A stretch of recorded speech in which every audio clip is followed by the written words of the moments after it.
All right, the tinkerer here. I've been having problems with my alternator. I think it's the alternator, so I'm going to replace it.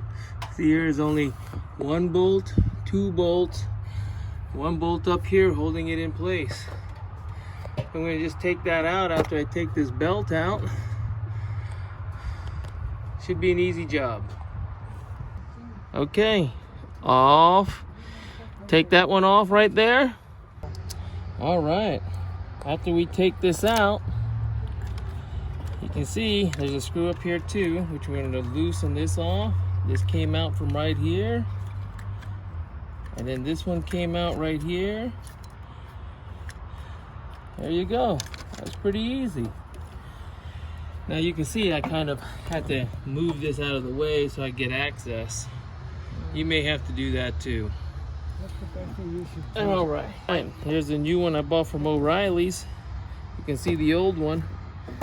Looks like it looks like it's burnt up.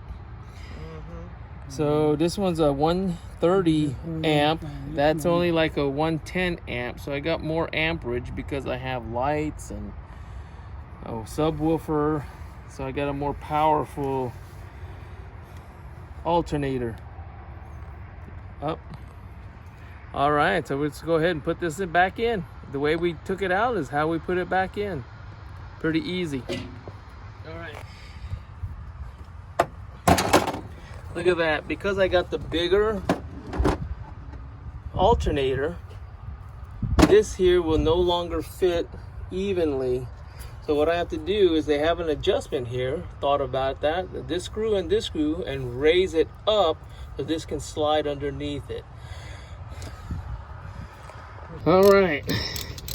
We're just gonna go ahead and tighten this screw back in. This screw in, you can see the brand new alternator right there. Then we'll screw. Hold it right there. And screw right here to tighten it down. Okay. Awesome. Put those two bolts back. Yep. Ow! Fuck! Oh, watch out your hand there. There and a bolt there.